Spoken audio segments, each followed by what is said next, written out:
معنا مشكور عبر الأثير الدكتور جلال الودغيري، الأخصائي في طب الأطفال. دكتور جلال صباح الخير، مرحبا بك معنا وشكرا جزيلا على تلبيتك للدعوة.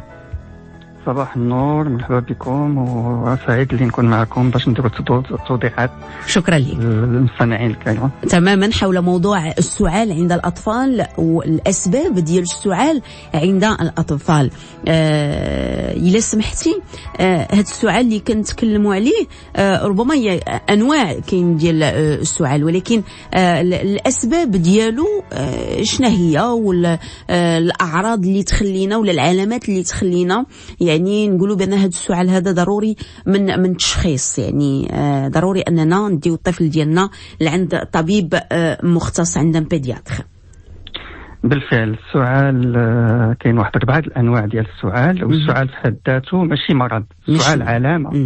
السعال علامة ديال واحد المشكل صحي. دونك الناس ما خصهمش فاش يكون السعال يمشيو يداويو غير السعال، باسكو ماشي هذاك هو الحل. تماما. الوغ السعال كيف قلت لك كيكثر خاصة في فصل الخريف وفصل البرد، واللي كتشوفوا الناس كيسعلوا بزاف بحال هاد الايام هذا اللي الطقس فيها بارد. وفيه 4 انواع. النوع الاول هو داك السعال اللي كيكون ناشف، داك الكحه اللي كتكون ناشفه اللي غالبا ما كتكون نتيجه الفيروس. نعم. كاين واحد السعال اللي كيكون الطفل كيبدا يخرج فيه، يبدا عنده واحد لي سيكريسيون يخرجهم، كيكون عاص على الكحبه كتكون عامره، اللي بعض المرات كيكون ناتج على ميكروبات، على امراض دي برونشيت، وهذا اللي خصو دواء هذا. كاين السعال اللي كيكون غير من الفوق ديال الحلق، اللي كيكون كنسميوها لا تو ابويونت، اللي كيكون ناتج واحد الالتهاب في الفوق ديال القصبه الهوائيه. نعم. وكاين السعال الديكي اللي ناتج على مرض اللي كاين واحد التلقيح ديالو اللي هو مرض لا كوكلوش، العوايه اللي العوايه اللي كاينه عند الدراري الصغار وكاين حتى عند الكبار، واللي التلقيح ديالها موجود واللي خاص الناس يديروه ويتبعوا الجلبات ديالهم ولي رابيل ديالهم. دونك هادو 4 انواع ديال السعال اللي كاينين. الوغ من ناحيه الاسباب متنوعه. دونك كيف قلنا في الاول، داك السعال اللي كيكون ناشف كيكون غالب الاحيان ناتج على فيروس. نعم. اللي هو بالنسبه بحال دابا ديال لاغريب ولا غير واحد عادي. ولكن بالنسبه للاطفال الصغار اللي كيكون بعض المرات الصدر ديالهم كيتزير وكيكون عندهم صعوبه في التنفس، ما كيبقاوش يقدروا يرضعوا، كيكون واحد الفيروس اللي هو لو فيروس ريسبيراتوار سانسيسيال اللي كيعطي واحد المرض اللي سميتو لا برونكيوليت، اللي كيقدر يكون خطير عليهم، واللي خصهم لابد يمشيو يشوفوا طبيب اطفال مختص باش يعطيو العلاجات اللازمه لذاك الرضيع ديالهم. نعم. بالنسبه للعلامات اللي خص تجعل الواحد اللي خصو لابد يمشي للطبيب، هو فاش كيكون داك السعال مع حوايج اخرين. اولا فاش كتكون بحال دابا الحراره، فاش كتكون واحد الحراره طالعه بزاف، دونك خاص الانسان خصو يمشي يشوف طبيب، باسكو غالبا ما كتكون واحد المرض بكتيريا برونشيت ولا شي حاجه. فاش كيكون واحد الصعوبه في التنفس، نعم، وكيتنفس بصعوبه ولا عنده واحد الصفيق في الصدر ديالو، هذا كذلك خصو يمشي يشوف طبيب.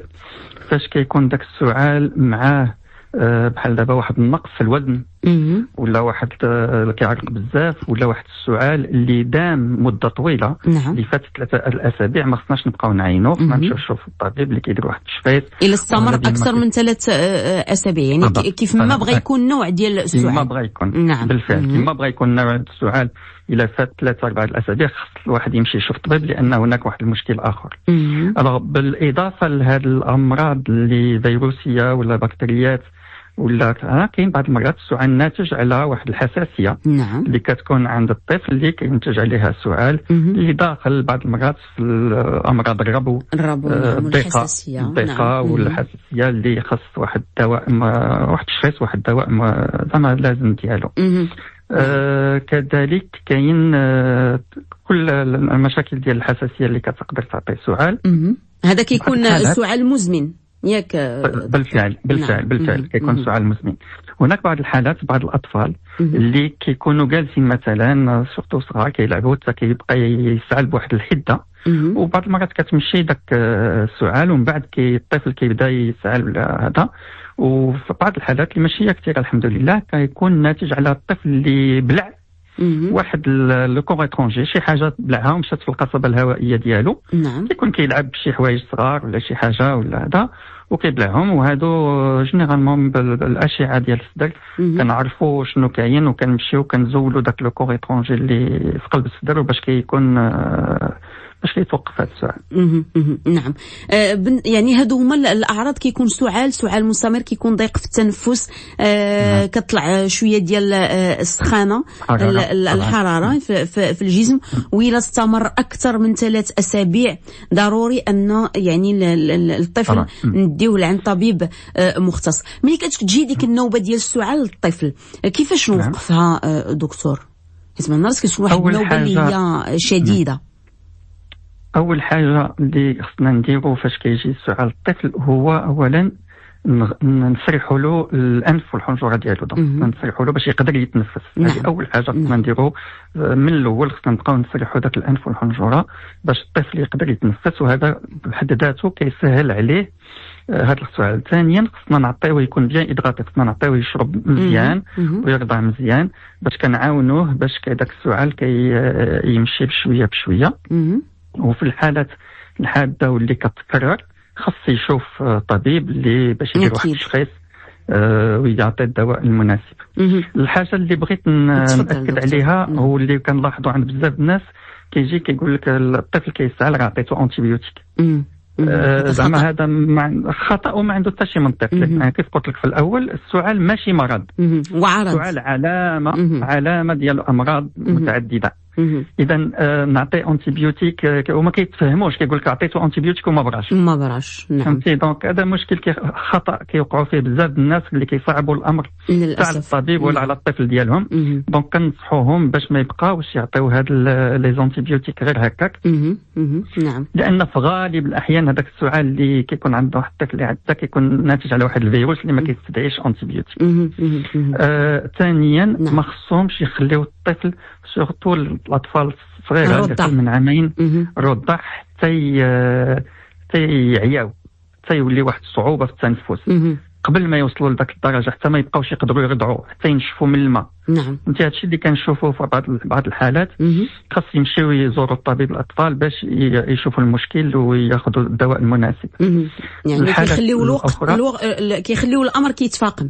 نعم. بالفعل. الحاله الاخرى هو انواع الدواء اللي كنعطيو للطفل. بزاف الناس كيحسبهم فاش الطفل كيسعل كيعطيو واحد الدواء ديال السعال اللي كيمنع السعال. هاد الادويه اللي كتمنع السعال اغلبيتها، ما بغيتش نقول كلها، ممنوعه تعطى للطفل، خاصه الطفل الصغير. سي ممنوع، كونترانديكي، ما كنعطيهمش للطفل الصغير. دونك ما خصهمش يبقاو. يعني دايوغ قراو في الورقه ديال الدواء راه يشوفوا بان ممنوع يتعطاو قبل من 2 سنين.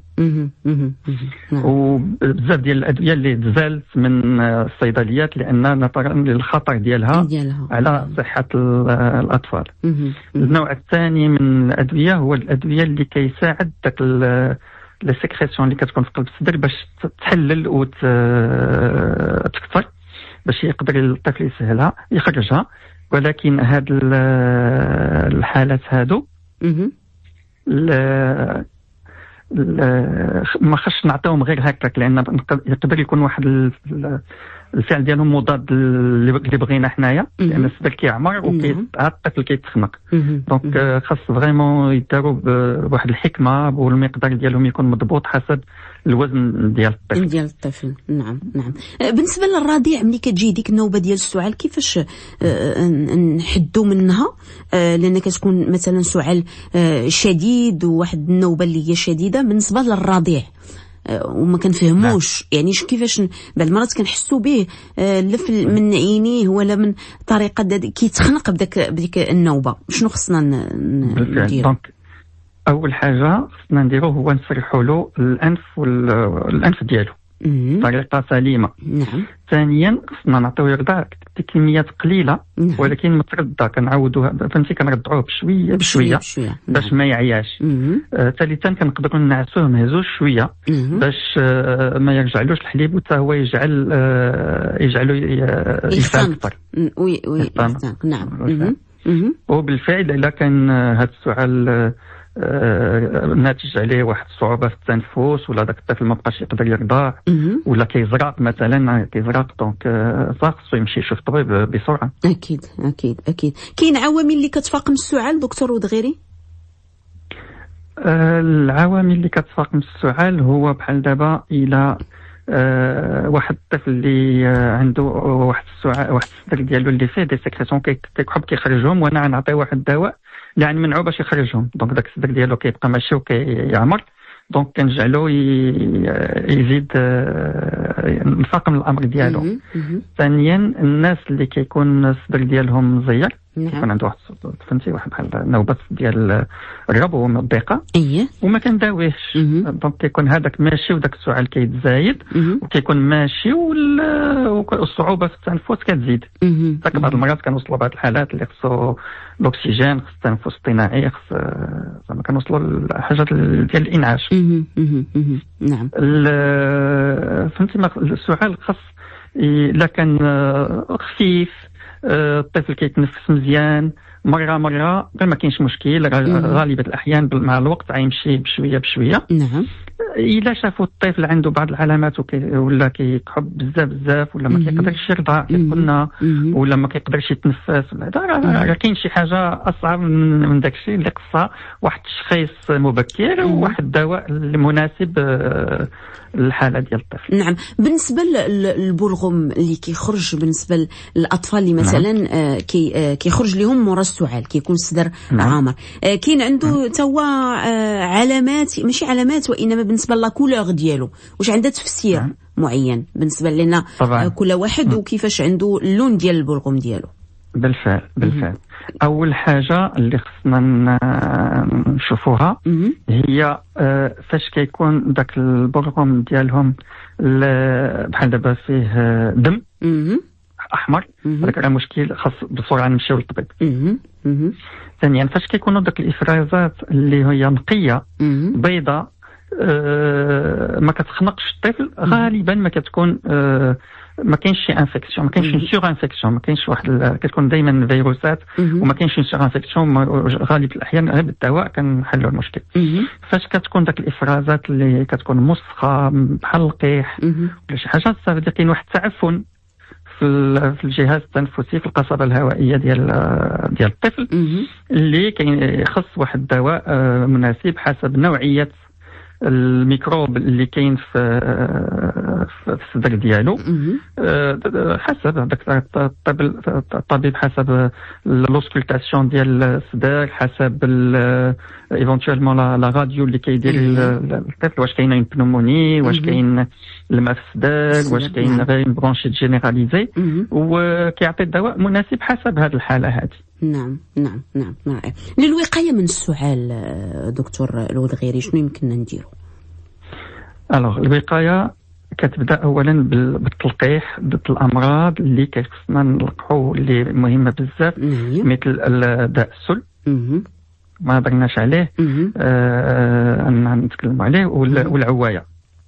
دونك داء السل حتى هو بعد كيف قلنا الناس اللي كيبقاو يسالوا واحد المده طويله، اول حاجه خص نشوفوا هي داء السل. دونك داكشي علاش قلت لك فاش نفوتوا 3 الاسابيع ولا نقص الوزن ولا الصحه ما بقاتش مزيانه ولا هذا، خصنا نمشيو عند الطبيب اللي كيدير واحد الفحص، كيدير واحد الراديو باش كيشوف واش هناك شي علامات ولا تحليلات. عندنا تحليلات اللي كتبين لنا دابا 100% واش كاين ولا ما كاينش. نعم. شنو اخر؟ اسمح لي السؤال ديالك. ذكرت يعني بالنسبه للوقايه ديال من طبعا السؤال. الوقايه الثانيه، الحاجه الثانيه اللي خاص دائما الانف ديال الطفل يكون نقي ومسرح مزيان، ما نخليوش مخنوق، لان فاش كيتخنق كيكون تعفنات الداخل. ثالثا هو ذاك التغيير في الحراره ديال الطفل فاش كتكون كبيره. بزاف الناس كنشوفوهم بحال دابا في هذا الفصل كيبداو يلبسوا الاطفال بزاف ديال الحوايج تماما، والرضع كذلك ياك هو الرضع كذلك بالفعل ايفيكتيفمون، وكيبدا ها هو عرق ها هو برد ها هو فهمتي داكشي كله ما مزيان. فهمتي خص يكون واحد الطفل لابس منظم، ماشي لا بدا يكون بزاف باش يتنفس شي شويه ما كيوقعش في الحاله هذه. فهمتي لان هادشي كيجعل الطفل معرض سميتو. الحاله المهمه بزاف هو التدخين. التدخين فاش كنقولوا الطفل واخا الطفل ما كيدخنش واخا فاش كيكون واحد المحيط اللي فيه لو طاباك لا سيجاريت عنده واحد التأثير كبير على القصبة الهوائية ديال الطفل اللي كينتج عليها أمراض كثيرة هي كيكون فيها سعال وكيكون مشاكل. يعني ما خاصوش يكون في واحد المكان اللي فيه ممنوع تماما. نعم. بزاف الناس بزاف الآباء كيقول لك ما كندخنش في قلب الدار ولا كنمشي هذا، ولكن كنسميوه لو طاباجيزم باسيف تماما كيكون خطير اللي حتى هو عنده تاثيرات على الطفل كيجعلو حتى هو اللي جعلو حتى هو كيكون عنده بحال داك الطفل حتى هو كيدخن. نعم تماما. شكرا لك دكتور جلال الودغيري الأخصائي في طب الأطفال، شكرا جزيلا على التوضيحات وعلى تلبيتك للدعوة، وإلى فرصة قادمة بحول الله. شكرا جزيلا. شكرا على الاستضافة ديالكم. شكرا لك. خليكم معنا مستمعين.